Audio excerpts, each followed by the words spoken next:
Hello and welcome back to another video on SW Fight Hub. We're going to be back talking about UFC 303 on this one, and it's Machado Garry versus Michael Venom Page in a welterweight bout.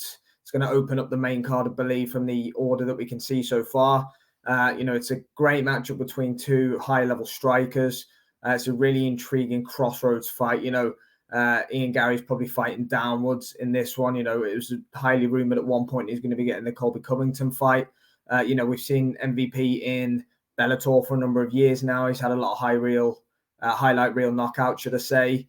Fought and beat Kevin Holland in his UFC debut.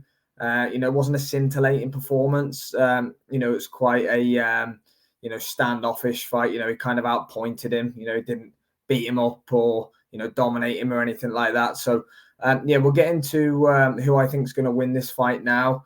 I'm sorry to break everybody's heart and, don't want to be that guy or anything like that, but I do believe we're going to kind of get another one of those striking stalemate matchups. I think both guys are going to be very respectful of, each other's skills. The best way I can probably liken it and describe it is, Darren Till against Stephen Wonderboy Thompson when they fought when the UFC came to Liverpool. And, one of them fights that, just between two good strikers that, never really gets going. The only way I do see this one getting going is if one of them does get hurt early. Haven't seen Garry got clipped once, one of his UFC fights and hurt. We saw Lima put away MVP with that beautiful finish. In Bellator, he knocked him unconscious, tripped him with the leg, and then hit him with the uppercut.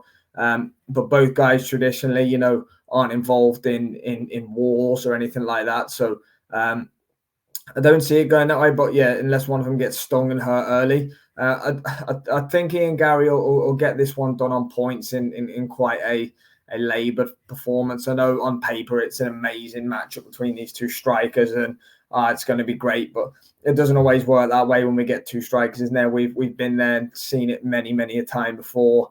A lot of Israel Adesanya fights, live up to this mark too. But Whittaker Till definitely, Wonderboy and Till definitely gives me the same kind of vibes as Ian Garry against Michael Venom Page. So I think Garry is the more skilled fighter. I think he's got better timing than MVP. MVP's got very versatile strikes, and he's got that awkward, karate style where he bobs on his feet. So can he cause Ian Garry problems? Potentially. I just think being the younger, fresher fighter, a lot more active, and he's been fighting in the UFC for a while now. Still don't think MVP has fought a really high level of competition. Not saying Ian Garry has either, to be honest, but I just think that. At his age and the rise that Ian Garry's on, I think he's got enough to do this. It'd be very impressive if he stopped MVP. It'd be hugely impressive if MVP stops Ian Garry. But for me, we're going to get kind of a stalemate between two strikers, just trying to pick each other off and being wary of the other one. But I think Ian Garry will have enough in the tank, and I think he just about edges MVP out, maybe in a 2-1 fight here. Let me know your prediction, guys. Opening fight the main card on Saturday night, UFC 303. I have Ian Garry winning a points decision. Let me know in the comments what you think. Thanks for watching.